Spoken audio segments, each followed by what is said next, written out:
히브리서 11장 23절 26절의 말씀을 다 같이 한 음성으로 봉독하시겠습니다. 믿음으로 모세가 났을 때에 그 부모가 아름다운 아이임을 보고 석 달 동안 숨겨 왕의 명령을 무서워하지 아니하였으며, 믿음으로 모세는 장성하여 바로의 공주의 아들이라 칭함받기를 거절하고 도리어 하나님의 백성과 함께 고난받기를 잠시 제약의 낙을 누리는 것보다 더 좋아하고 그리스도를 위하여 받는 수모를 애굽의 모든 보화보다 더 큰 재물로 여겼으니 이는 상 주시는 이심을 바라봄이라. 아멘. 누가 여러분이 믿는 믿음이 무엇이요? 이렇게 질문한다면 어떻게 대답하실 것 같습니까? 그냥 믿음은 믿음이지요, 이렇게 말씀하시겠습니까? 우리의 믿음은 이 세상 가운데 죄로 죽었던 나를 살리신 그 예수 그리스도 안에서 거듭난 믿음이 믿음인 줄로 믿습니다. 그래서 히브리서 11장 1절은 이렇게 말씀합니다. 믿음은 바라는 것들의 확신이요 보이지 않는 것들의 증거입니다. 이렇게 사도행전가 말씀하고 있거든요. 우리의 믿음은 현재 삶 가운데 하나하나 우리가 경험되어지는 그래서 확신을 갖게 되는 그것이 바로 믿음인 것이죠. 그럼 믿음의 시작은 어디서부터 시작됩니까? 예수 그리스도의 그 십자가의 보혈로 내가 구원받은 사실은 내가 주인인 것을 먼저 인정하고 과거에 내가 내 인생의 그 주인의 자리를 내려놓고 예수 그리스도께서 나의 주인 되심을 인정하는 것, 여기서부터 믿음이 출발하는 것이죠. 그럼 그 다음부터는 무엇입니까? 예수 그리스도의 성품을 닮아가는, 예수 그리스도의 인격을 닮아가는 일에 우리가 매진해야 되는 것이에요. 그게 변화이지 않습니까? 그럼 이 변화를 위해서 우리가 무엇을 어떻게 해야 되니까? 변화는요, 선택이에요. 선택은 내가 변화되기로 선택하는 것이죠. 결정하는 것입니다. 그래서 우리가 생각으로만 아니라 어떤 이성으로만이 아니라 실제적인 내 삶 가운데 녹아나는 것. 그래서 히브리서 11장은요.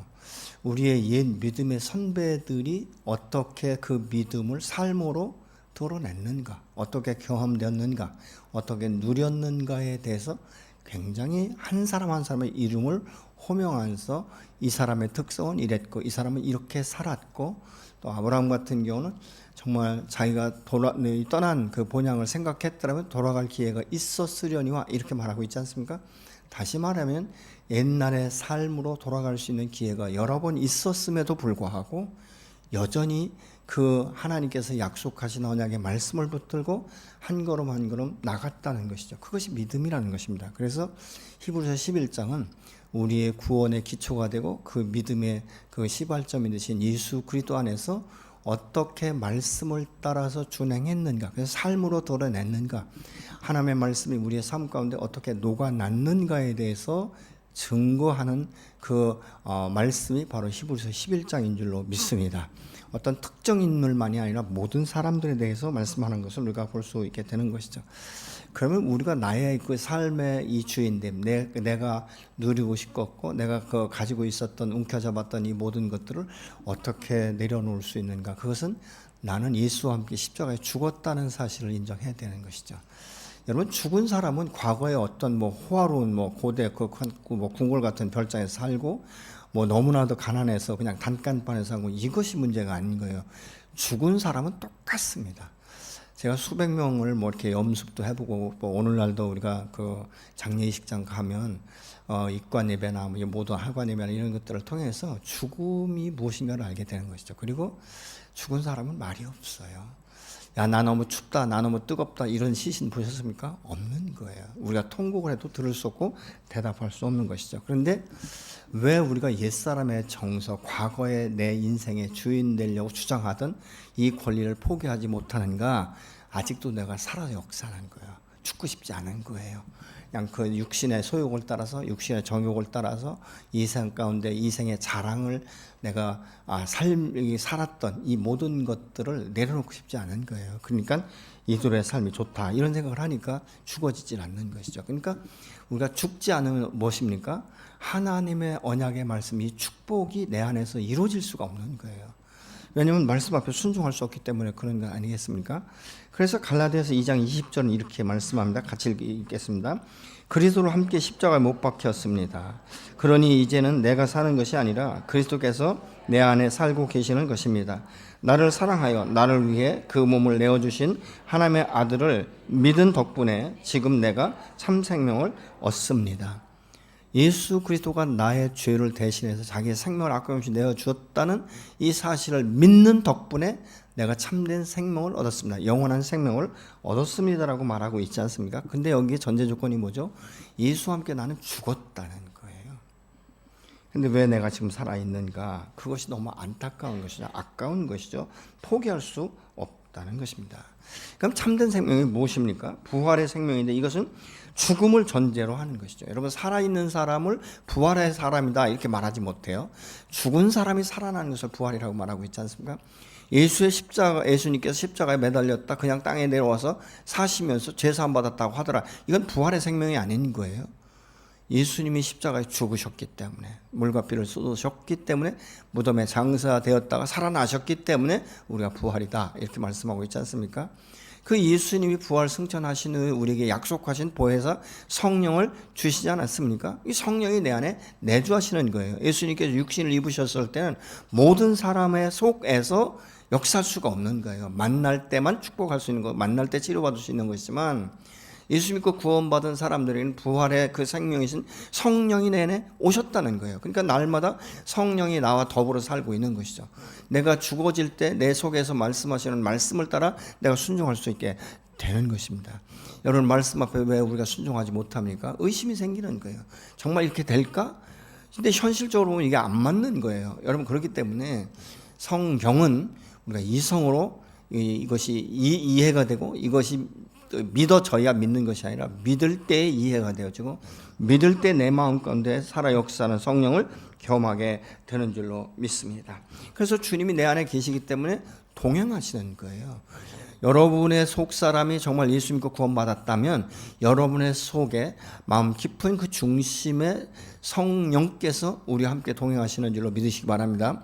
내 길을 가르치시고 내가 어떻게 신앙생활을 할 것인지, 내가 믿음을 어떻게 따라서 순종할 수 있는 것인지, 이것은 성령께서 내가 도와주시는 힘이 있기 때문에 그 말씀이 이해가 될 수 있도록, 터득할 수 있도록, 그 말씀이 인정될 수 있도록, 그래서 내 삶 가운데 아멘으로 화답하고 그 말씀을 따라갈 수 있도록 도우시는 이가 여호와 하나님이시며 성령이신 줄로 믿으시기 바랍니다. 그래서 우리가 살아가는 것이죠. 여러분, 우리가 주님과 함께 인도함을 받을 때는요, 세상이 남부럽지 않은 삶을 우리가 살아갈 수 있는 거예요. 적은 소득에도 내가 만족할 수 있고 행복하다, 이런 고백을 할 수 있게 되는 것이죠. 근데 세상의 원리는 무엇입니까? 적은 소득을 가지고 만족하는 사람은 이상한 사람이라고 생각하는 거예요. 근데 여러분, 참된 행복이 무엇이죠? 내 마음 가운데 평강이 있고 기쁨이 있고 안정감이 있는 것, 만족한 것, 이것이 행복 아니겠습니까? 여러분, 우리가 1000억을 가지고 있다 할지라도 내 마음이 불안정하면 그게 무슨 행복이라고 말할 수 있겠습니까? 돈으로 살 수 없는 것이 돈으로 사는 것보다 훨씬 더 많습니다. 여러분, 공기를 돈으로 살 수 있습니까? 사랑을 살 수 있습니까? 건강을 돈으로 살 수 있습니까? 못 사는 거예요.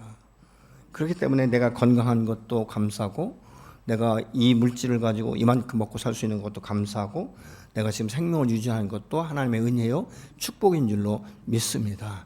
우리가 세상적으로 보면요, 건장한 사람, 아주 힘이 정말 활력이 넘치는 이런 사람이 어느 날 갑자기 보면 그 사람 죽었대, 이런 소식을 우리가 들을 때 깜짝깜짝 놀라는 일들이 있지 않습니까? 아니 어떻게 이렇게 생각하는 것이죠. 그러니까 사람은 자기의 생명을 돈으로 유지할 수 없고 자기의 의지로도 유지할 수 없고 자기의 힘으로도 의지할 수 없게 되는 것이죠. 그래서 우리가 이 신앙생활을 할 때 정말 제대로 신앙생활을 할 수 있는 것이 얼마나 중요한지 모릅니다. 근데 많은 사람들이 현실의 장벽 때문에 온전한 말씀을 따라 순종하지 못하는 거예요. 그러니까 우리가 신앙생활하고 이 믿음을 어떻게 할 것인가는 선택이에요. 여러분, 그렇지 않습니까? 그래서 어떤 분이 이렇게 이야기해요. 믿음은 3가지의 선택을 할 수 있다.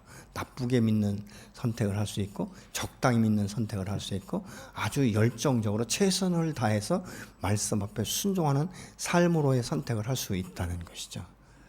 여러분은 어떤 쪽이신 것 같습니까? 나쁘게 믿고 싶은 사람은 별로 없을 것 같아요. 나쁘게 믿는다는 건 뭐냐?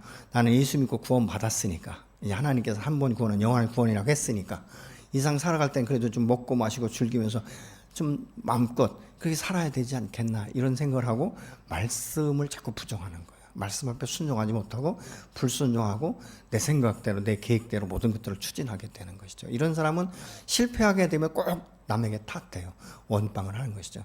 하나님 그때 막으셔야 되는데 하나님 왜 그러셨어요? 이렇게 또 질문하는 사람도 있다는 것이 이게 나쁘게 믿는 거예요. 적당이란 말 여러분 많이 들으셨죠? 야, 적당히 믿어라.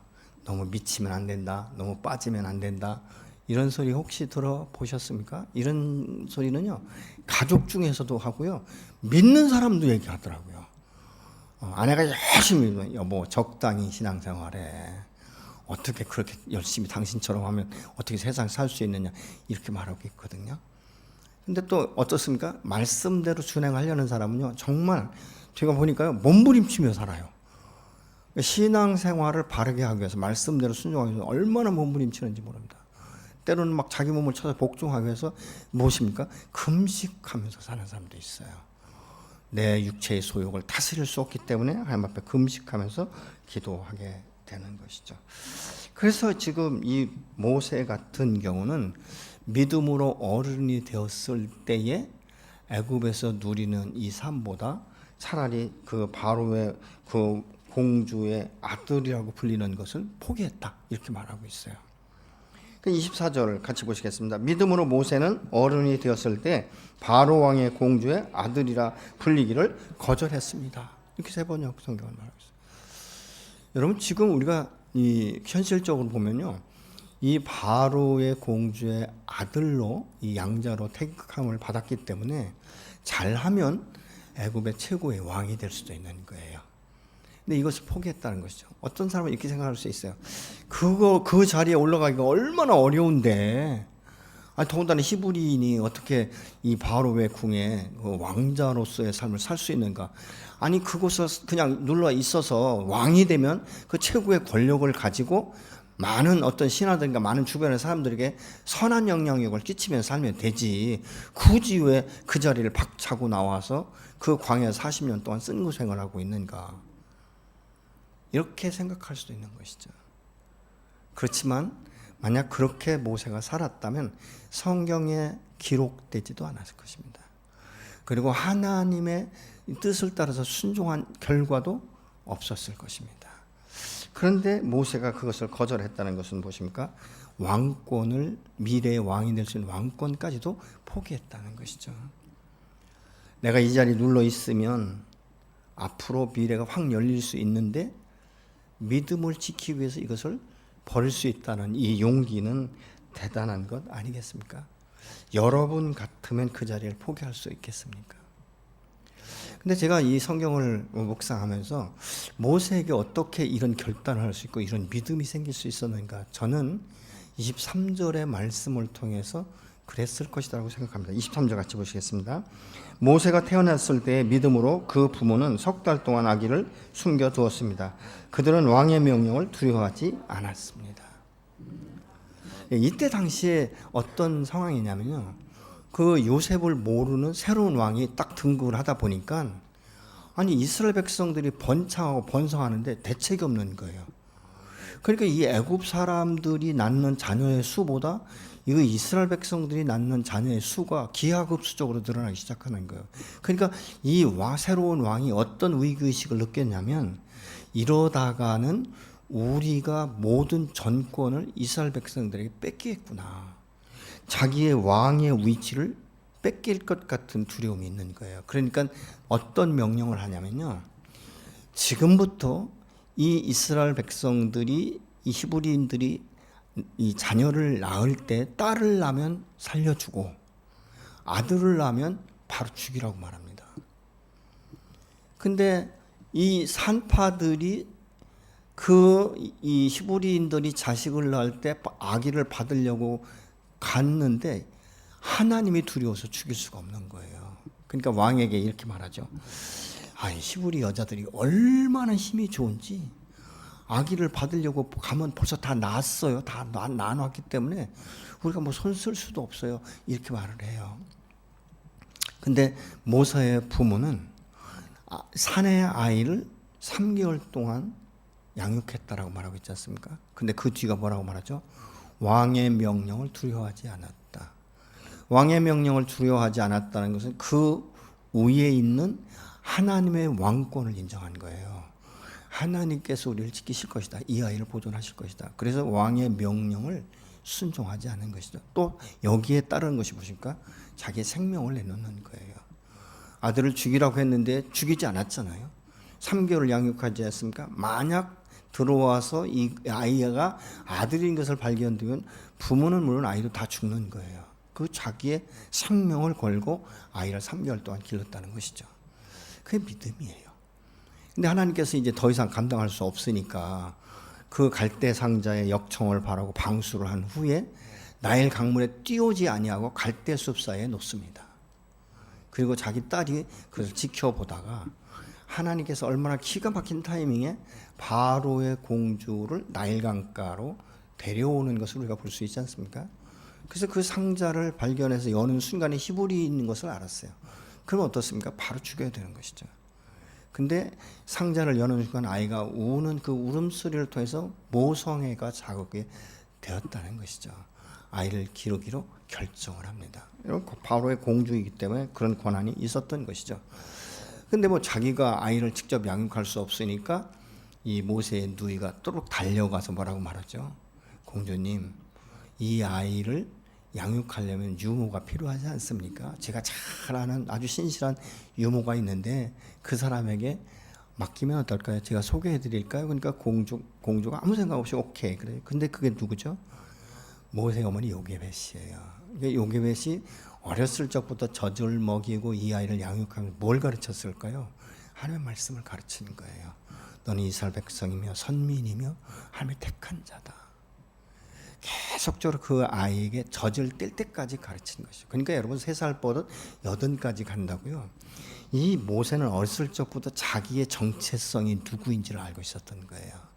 나는 애굽의 바로 공주의 아들이 아니라 그는 나의 양어머니이면서 나는 이 땅 가운데 온 것이 하나님의 섭리에 의해서 왔다는 것을 모세가 알기 시작한 것이죠. 근데 바로 궁에서 모세가 성인이 되었다라고 말하고 있는데 성경에 보면 40세가 됐을 때라고 말합니다. 40년 동안 애굽의 그 호화로운 궁정에서 정말 환락을 누릴 만큼 춤을 추고 음악하고 술을 먹고 이런 모든 과정을 다 봤다는 것이죠. 그러니까 이 쾌락이 얼마나 사람들의 마음을 자극하고 흥을 높이고 사람들의 마음 가운데 기쁨을 주는지를 모세는 알고 있었던 거예요. 그러면서 이것을 알면서도 이것을 내려놓을 수 있었다는 것은 무엇입니까? 그 심령 가운데 하나님의 말씀이 있었다는 것이죠. 자기의 정체성과 분명한 가치관을 알았다는 것입니다. 그래서 우리가 자녀를 양육할 때 돈으로 양육할 수 없는 거예요. 잔소리로 양육할 수 없습니다. 학원이 양육해 주질 않아요. 누가 양육합니까? 부모가 양육하는 거예요. 그래서 우리 젊은 이 형제 자매들은요, 나중에 결혼해서 자식을 낳을 때 태중에서부터 태교를 하는 것이죠. 너는 하나님이 주신 특별한 선물이란다. 이렇게 말씀하면서 기도해주고 축복해주는 것이죠. 그래서 어렸을 적부터 말씀을 자꾸 암송시키는 거예요. 여러분 아주 어렸을 적에 성경 구절을 50구절 이상만 암송을 하면 얘는 평생 하나님 안에서 좌로로 치우치지 않습니다. 그 말씀이 있기 때문에 그 말씀 안에 살아가는 것이죠. 그런데 더 중요한 것은 무엇인지 아십니까? 부모의 삶의 모습이에요. 부모가 뭐 성경을 암송하고 말씀을 가르치는 게 굉장히 중요합니다. 돈도 잘 주고 중요합니다. 그런데 더 중요한 것은 무엇입니까? 우리 엄마나 아빠가 신앙생활을 어떻게 하는가를 보는 거예요. 참 놀랍습니다. 제가 아는 어떤 그 목사님이 계신데요. 그분이 이렇게 말하더라고요. 쟤는 제 아버지하고 똑같아. 근데 어떤 분은 그래요. 쟤는 자기 아버지하고 너무 달라. 무슨 얘기냐면 쟤는 자기 아버지가 똑같다는 말은 그 아버지의 성품이 굉장히 아주 그 율법적이고 자기중심적으로 사는 분이에요. 고집이 얼마나 센지 모릅니다. 근데 그 아들이 자기 아버지 똑같이 닮았다는 것은 욕이에요? 칭찬이에요? 잘못됐다는 얘기예요. 근데 두 번째는요, 자기 아버지는 굉장히 세상 가운데 사람들이 막 아유 세상에 저런 사람이 어디 있어 이렇게 하는데 아들은 전혀 아니라는 거예요. 쟤는 제 아버지하고 너는 달라. 얼마나 성품이 온유하고 얼마나 신실하고 얼마나 열심이고 얼마나 믿음이 좋은지 이렇게 얘기하는 거예요. 그건 무엇을 통해서입니까? 삶을 통해서 배운 것이 아니라 그 아이는 어렸을 적부터 말씀 안에서 양육되기 시작했다는 거죠. 두 부류예요. 교회에 와서 훈련받고 말씀을 통해서 양육된 부류가 있는가 하면 어렸을 적부터 부모의 신앙을 따라서 본받아요. 그러니까 여러분 지금 지난번에도 우리가 함께 나눴지만 사무엘은 어머니 한나의 기도로 하나님께서 약속의 씨를 주셨고 서운한 것처럼 하나 바치지 않았습니까? 근데 저절 뜰 때까지 이 한나도 사무엘을 가르치는 거예요. 오늘 여기서 나오는 이 요게벳도 하나님의 말씀으로 모세를 양육한 거예요. 이런 그 부분들을 우리가 볼 수 있다는 것이죠. 그래서 무엇이 가치가 있는지, 무엇이 인생의 목적이 되어야 되는지를 모세는 알고 성장했다는 거예요. 근데 이 모세가 하나님 안에서의 이 선택은요, 이 애굽 안에 수많은 우상들이 있었거든요. 근데 우상을 섬기는 사람들의 모습과 삶을 봤을 거예요. 근데 자기가 아무리 보아도 어머니로부터 훈련받았던 유일신이신 하나님 그 여호와의 신 이외에는 다른 신이 없다는 것을 모세가 살면서 경험한 거예요. 그러다 보니까 이 모든 것들을 내려놓을 수 있었다는 것이죠. 그래서 이 삶의 진정한 것은 무엇입니까? 그 안에서 계속적으로 이 발견되면 될수록 이제 새로운 것들을 발견하게 되지 않습니까?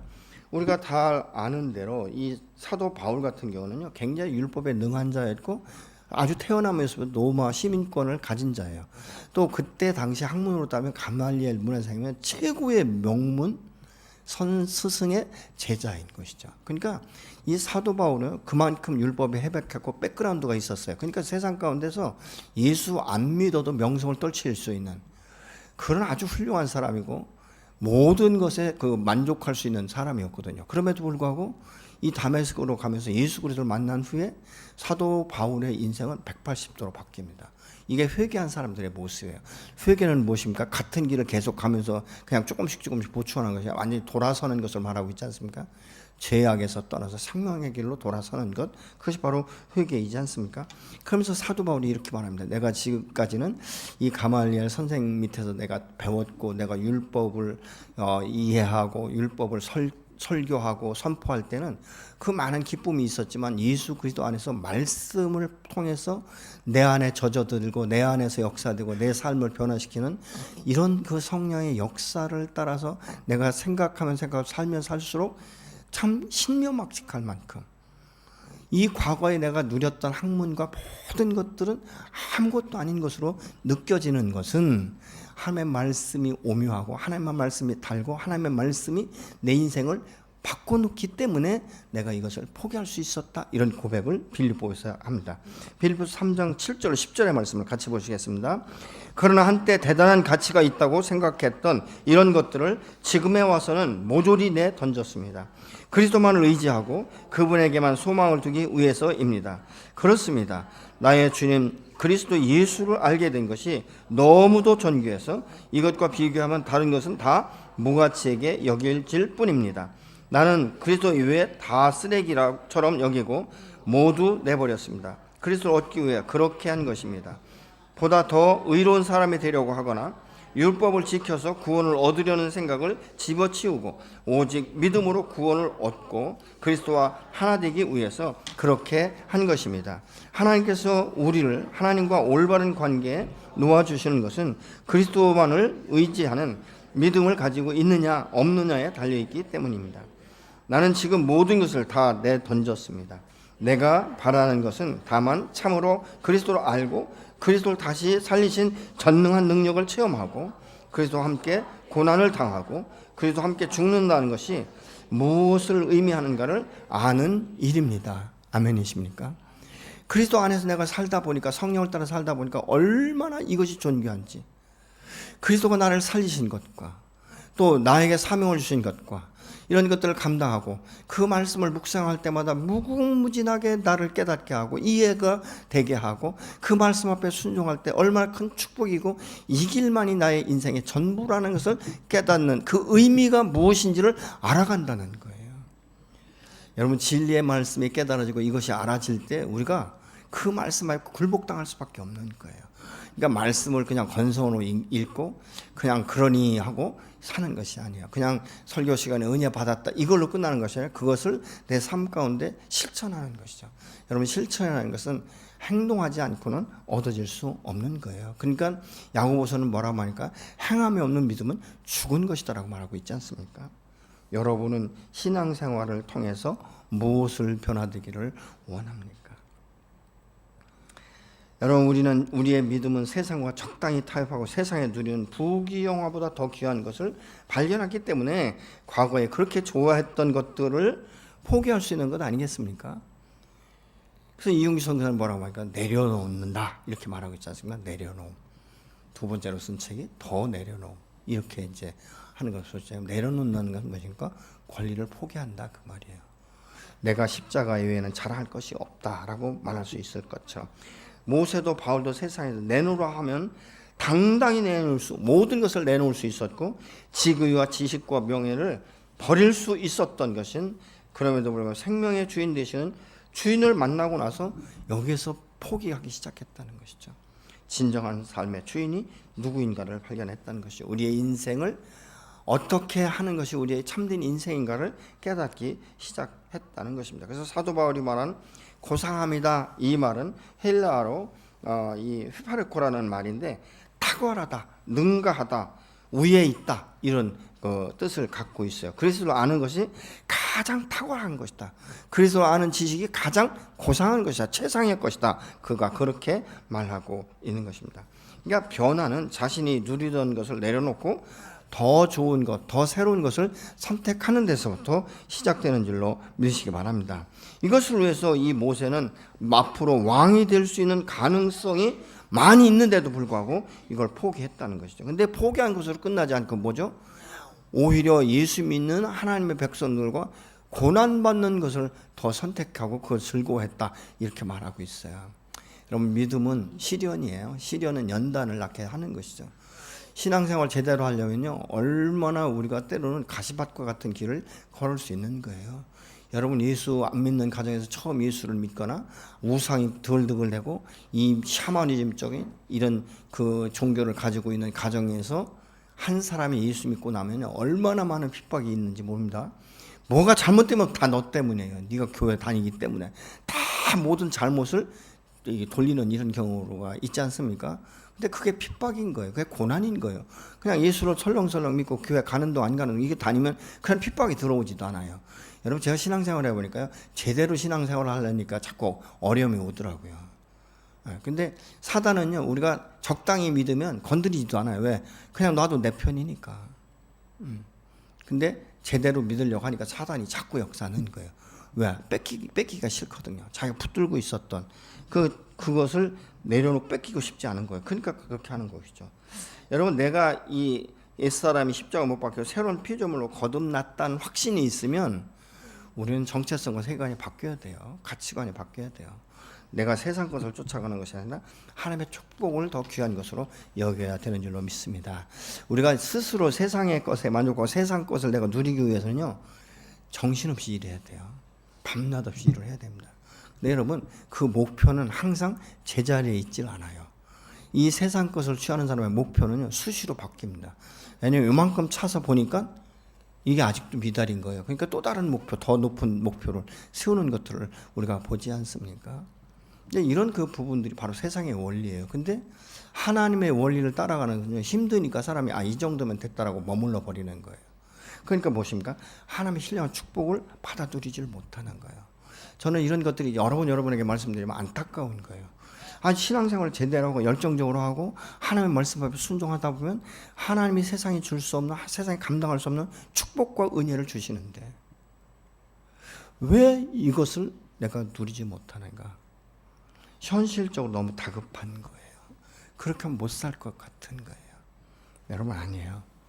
저는 뭐 과거의 성경의 인물도 그렇지만 오늘날도요, 많은 사람들을 보면 믿음으로 살고자 하는 사람들이 일시적인 고난과 역경이 있지만 그 과정을 지나고 나면 하나님 안에서 주는 이 숨겨진 비밀들을 알더라고요. 숨겨진 축복을 알더라고요.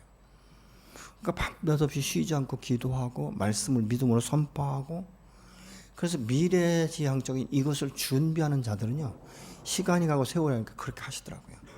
저는 이를 늘 너무 많이 봐요. 어떤 때는 제가 돕는 선교사가 계시거든요. 근데 정말 아무것도 없어요. 요즘에도 그 선교사를 생각하면 마음이 너무 아픈 거예요. 이제 육체가 병들어서 한국에 들어왔는데 있을 집이 없는 거예요. 한 달에 한 번씩 지금 매월마다 이사를 해요. 그래서 월말쯤 되면 이사 갈 준비를 하는 거예요. 오늘은 이 선교관, 다음 달은 저쪽 선교관, 다음 달은 그 또 다른 선교관. 선교관이 한 달씩만 예약을 해주더라고요. 그러니까 한 달에 한 번씩 이사를 가는데, 그 무거운 짐들은 이제 시골 집에 맡겨놓고 그냥 단순하게 한 달 살 수 있는. 그래서 그 한 달을 그 자동차 트렁크하고 뒷자리에 실을 수 있을 만큼의 짐이에요. 근데 그 소식을 들을 때마다 너무 마음이 아픈 거예요. 아, 이것이 인생인가, 이것이 사명인가, 이런 생각이 사실 들 때가 있거든요. 그러니까 어떤 때는요, 그 선교사님을 생각하고 싶지 않은 거예요. 왜냐면 너무 마음이 아프니까. 근데 뭐 자랑이 아니라 저희 아내가 이사할 때쯤 되면, 월말이 되면 이사 갈 집의 주소를 알아서 음식을 다 보내는 거예요. 뭐 김치니 뭐 하여튼 필요한 걸 다 보내줍니다. 그냥 거의 그것만 먹어도 한 20일 이상은 지탱해서 살 수 있도록. 근데 그 선교사님이 계속 그러는 거예요. 많은 사람들이 물질로는 후원하지만 너처럼 이렇게 세밀하게 그렇게 선교사를 후원한 사람이 없다. 내가 너를 보면서 하나님의 속성을 내가 알 것 같다. 이런 이야기를 할 때 참 하나님의 은혜가 뭔지. 근데 그분 이야기가 그거예요. 하나님께서 자기들이 필요로 할 때 기도하면 하나님께서 기가 막히게 때에 따라서 공급하신다는 거예요. 그래서 육체는 비록 병들었지만 하나님의 섭리와 하나님의 은혜와 하나님의 축복이 무엇인지를 새롭게 깨달아 간다. 이런 간증을 하더라고요. 여러분, 여러분의 삶 가운데 여러분이 어떻게 사는지 잘 모릅니다. 그러나 하나님의 은혜가 아니면, 하나님의 공급하심이 없으면 우리는 하루에서 견딜 수가 없는 거예요. 아멘이십니까? 여러분, 내가 열심히 산다고 해서 돈이 모아지는 것도 아니에요. 열심히 돈을 모았는데 육체가 병들었어요. 그 돈 어디다 쓸까요? 죽어라고 모았는데 쓸 수 없는 질병에 걸린 거예요. 행복하다라고 말할 수 있을까요? 저는 그렇게 생각해요. 오늘 하루에 만족하자. 그리고 내일 일은 하나님께 맡기자. 그러면 그냥 무소유로 아무렇게나 하냐? 아니에요. 사람은 살아야 되고 미래가 있기 때문에 저축할 건 저축해야 되는 것이죠. 또 때로는 투자할 땐 투자를 할 수 있는 거예요. 그러나 과하게 하면 안 된다는 거죠. 일확천금을 누리려고 하면은 안 된다는 것입니다. 근데 모세가 이런 이야기를 해요. 25절에 같이 보시겠습니다. 모세는 잠시 동안의 쾌락을 위하여 죄에 빠지기보다는 하나님의 백성과 함께 고난 나눈 길을 선택한 것입니다. 잠시 쾌락을 쾌락을 위해서 죄에 빠지는 삶을 자기가 선택하지 않았다는 거예요. 여러분, 죄는 굉장히 일시적인 쾌감을 줍니다. 그래서 이것을 놓지 못하는 거예요. 이걸 놓으면 그 기쁨이 사라질까 봐, 이것을 놓으면 형편이 어려워질까 봐 못 놓는 것이죠. 근데 과감하게 놓을 때 내가 새로운 길을 선택할 수 있는 것입니다. 새로운 길, 그것이 바로 지혜로운 길로 믿습니다. 그래서 우리가 주님과 함께 동행하기 위해서는요, 먼저 자신이 세상에서 결탁하고 누리던 이 모든 것들을 거부해야 되는 거예요. 잘라내고 그 다음에 선택하는 거예요. 아멘이십니까? 죄의 낙을 누리는 것을 자를 때, 거절할 때, 단절시킬 때 우리가 새로운 삶을 추구해 갈 수 있게 되는 줄로 믿으시기 바랍니다. 새로운 삶을 추구하면서 살아보다가 과거의 것을 자른다? 이건 안 되는 거예요. 왜? 온전하게 올인할 수가 없거든요. 그러니까 성경은 뭐랍니까? 한 사람이 두 주인을 섬길 수 없다라고 분명히 말씀하고 있지 않습니까? 여러분, 지금 여기에서 이 하나님의 살아계신과 참 진리가 되시는 하나님을 섬기기 위해서는요, 우상을 버리고 돌아서야 되는 것이죠. 그래서 주님만 바라보며 사는 것이 힘들기 때문에 사람들이 자꾸 적당히 신앙생활하고 적당히 살아가려고 하는 것 아니겠습니까? 그래야 세상의 명예와 이익을 얻고 남보다 높은 자리에 앉을 수 있고 싶어하는 이 욕망과 위치를 이용해서 자신이 얻고자 하는 이 마음을 포기하는 것을 할 수가 없다는 거예요. 그 위치에 가야 그것을 내가 터득할 수 있기 때문에 그런 것이죠. 근데 이 모세는 이러한 모든 것들보다도 하나님의 백성과 함께 사는 길을 타의에 의해서가 아니라 자의에 의해서 선택했다는 거예요. 그러니까 바로의 공에서 나온 것이 쫓겨난 것이 아니라 스스로 나와 결정했다는 것이죠. 이것은 무엇이 자신의 삶에 더 유익한가를 알기 때문에 할 수 있는 것입니다. 시편 84편 10절의 말씀을 같이 보시겠습니다. 주의 집들에서 하루를 보낸 것이 다른 곳에서 첫날을 보내는 것보다 낫사오니 못된 짓만 일삼는 자들의 집에서 사느니 나는 차라리 내 하나님의 문지기가 되겠어요. 세상에 못된 사람들과 어울려서 첫날을 살기보다는 내가 차라리 하나님의 그 집에 문지기로 하루를 사는 것이 첫날을 이 제약된 못된 짓을 하는 사람들과 어울려서 사는 것보다 낫다라고 지금 시편 기자는 말하고 있지 않습니까? 우리가 시편 기자가 말하는 것처럼 동일한 그 분량의 믿음을 선택할 수는 없어요. 하루아침에 믿음이 그냥 급성장할 수는 없지 않습니까? 그러나 내 믿음의 분량에 따라서 선택할 수는 있는 거예요. 여러분 신앙이 성장하기 원하십니까? 그러면 여러분 안에 잘라내야 될 것이 무엇인지를 잘라내시기 바랍니다. 그러면 되는 거예요. 제가 처음에 이 신앙생활하고 믿음이 전혀 없을 때요.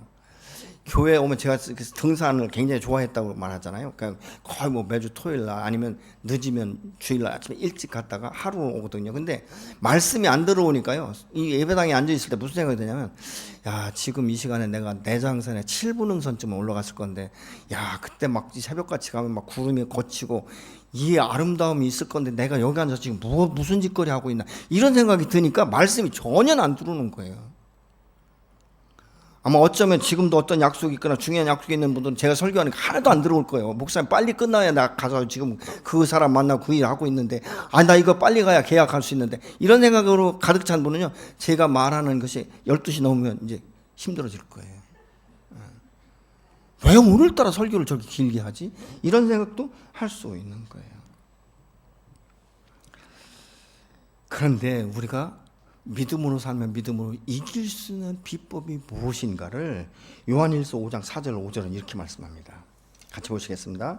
하나님께서 태어난 사람은 다 세상을 이기기 때문입니다.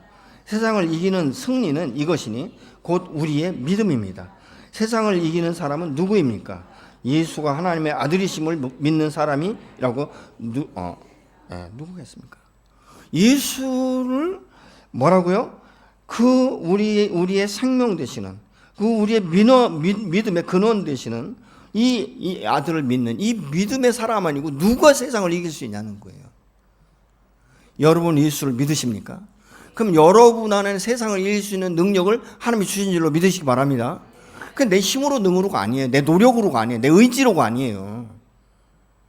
성령의 도심으로 이루어지는 줄로 믿습니다. 그러니까 모세는 내가 무엇을 내 인생 가운데 걸 수 있는가, 무엇이 더 값진가를 터득한 거예요. 사도 바울도 그렇게 유명했지만 예수를 만난 후에 그 부활의 생명이 그 안에 들어오면서부터 하나님을 알면 알수록 이것이 더 아름답고 최고의 학문이라는 걸 알게 된 거예요. 그러니까 그거를 배설물로 여긴다라고 말씀하고 있지 않습니까? 그래서 이건 모세가 하나님 기쁘시게 하는 것을 선택했는데 뭐라고요? 상주스님을 선택했다라고 지금 말하고 있거든요. 히브리서 11장 6절은 뭐라고 합니까? 믿음이 없이는 하나님을 기쁘시게 할 수 없다라고 말하고 있지 않습니까? 그래서 또 뭐라고 말하고 있죠? 하나님은 자기를 찾는 자에게 상 주시는 분임을 믿어야 된다고 분명히 말씀하고 있지 않습니까? 여러분은 그 하나님을 얼만큼 신뢰하고 믿으십니까? 여러분의 인생 가운데 하나님의 영역을 얼만큼 열어놓고 계십니까? 여러분의 삶, 과거의 삶을 얼만큼 포기하신 것 같습니까? 그러니까 예수님께서 이렇게 말씀하세요. 야, 너가 모세를 믿었으면 지금 내가 말하는 것이 뭔지 알 거야. 믿었을 거야. 이렇게 말씀하고 있거든요. 요한복음 5장 46절 같이 보시겠습니다. 너희가 모세를 믿었더라면 나를 믿었을 것이다. 모세가 나를 두고 썼기 때문이다. 너희가 모세를 믿었다면 나를 믿을 거야. 왜? 모세가 1500년 후에 올 나에 대해서 기록을 했기 때문이라고 예수님께서 말씀하고 있는 거예요. 그러니까 모세가 그렇게 고난을 선택했던 것은 이 미래 한 1500년 후쯤에 예수 그리스도 우리의 생명의 주인이시고 우리를 죄에서 해방시키고 우리를 진리 가운데 임하시며 영원한 죽음에서 영원한 생명으로 옮기실 예수 그리스도에 대해서 기록했다는 거야. 그것 때문에 선택했다는 거예요. 그러니까 우리의 삶 가운데 내 삶의 그 옛사람의 정서를 완전히 포기할 때, 권리를 포기하고 주님만 따라가고 말씀 앞에 우리가 순종할 때 하나님은 우리에게 복인의 삶이 무엇인지를 경험할 수 있도록, 누릴 수 있도록 오늘도 축복하시는 줄로 믿으시기 바랍니다. 여러분 하나님의 사람이에요. 세상 사람이 아니에요. 여러분, 내가 세상에 육신을 입고 살고 세상 가운데 환경 가운데 내가 빠져 살고 있지만 나는 하나님의 사람인 것입니다. 아멘. 그것이 여러분의 정체성이에요. 여러분 옆에 있는 사람과 내가 달라요. 같이 사는 것 같지만 무엇이 다르죠? 이 사람은 죽었고 나는 살아있는 거예요. 이게 다른 거예요.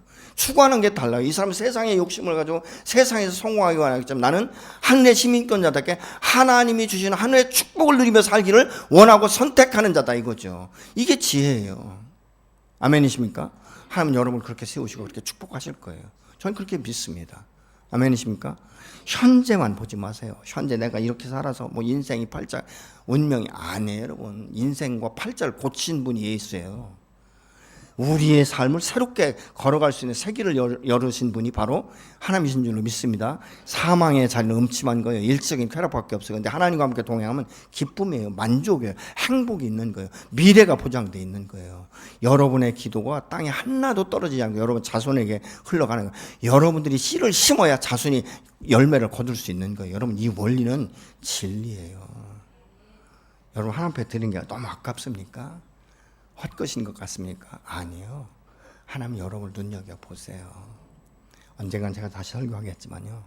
왜 예수님께서 헌금함 앞에 앉아서 두 렙돈 넣는 그 정말 아주 가장 작은 돈을 넣는 그 여인을 성경에 기록하게 하셨을까? 그 여인은 하나님을 사랑하기 때문에 자기 전부를 드린 거예요. 그 여인이 굶었을까요? 사르밧 과부가 여러분 엘리야에게 그 떡 한 쪽을 만들어줘서 먹고 죽었을까요? 아니잖아요. 통에 그 가루가 마르지 않고 병에 기름이 마르지 않도록 하나님 축복하셨다고 말씀하셨잖아요. 전 이거 신뢰해요. 그래서 우리 교회에서 어찌하든지 저는 지금 선교의 문을 열고 한 번도 닫은 적이 없어요. 반드시 하나님께 축복하실 거예요. 전 그걸 신뢰합니다. 여러분, 우리의 믿음은 바라는 것들에 확신을 갖게 하세요. 여러분의 확신을 가지고 기도한 것마다 이루어지는 역사가 여러분의 삶과 여러분의 기업과 여러분의 직장 안에 이루어지기를 예수로 축복합니다. 그렇게 될 수 있어요. 그리고 내가 하나님의 말씀을 붙들고 미래를 향해 나갈 때 그것이 반드시 증거로 나타나게 될 줄로 믿습니다. 그것이 여러분에 대해 이루어지든지 아니면 여러분의 자손에 대해 반드시 이루어지게 되어 있는 것이죠. 여러분, 우리의 자녀들과 또 우리들은 오늘 내가 걸은 발자국을 우리 자녀들이 보고 밟고 따라오는 거예요. 우리는 그럼 어떻게 됩니까? 주님의 발자국을 따라가는 거예요. 한 걸음씩 한 걸음씩. 세상의 발자국, 세상의 족적을 남기는 것이 아니라 하나님 안에서 족적을 남기는 것이죠. 주님이 걸어가신 그 길을 한 걸음 한 걸음 따라 나갈 때 나도 모르는 사이에 하나님께서 우리가 잘했다 칭찬받고 충성된 정의로 축복하시면서 축복의 문을 여시고 우리에게 기쁨과 춤을 출 수 있는 기회를 주실 줄로 믿습니다. 여러분도 아브라함처럼 모세처럼 사도 바울처럼 내가 이전에 이렇게 몰랐구나. 근데 하나님께서 나를 이렇게 새롭게 세우시는구나 하는 이런 일들을 여러분의 삶을 나눌 때 여러분의 간증이 되도록 하나님이 축복해 주실 줄로 믿습니다.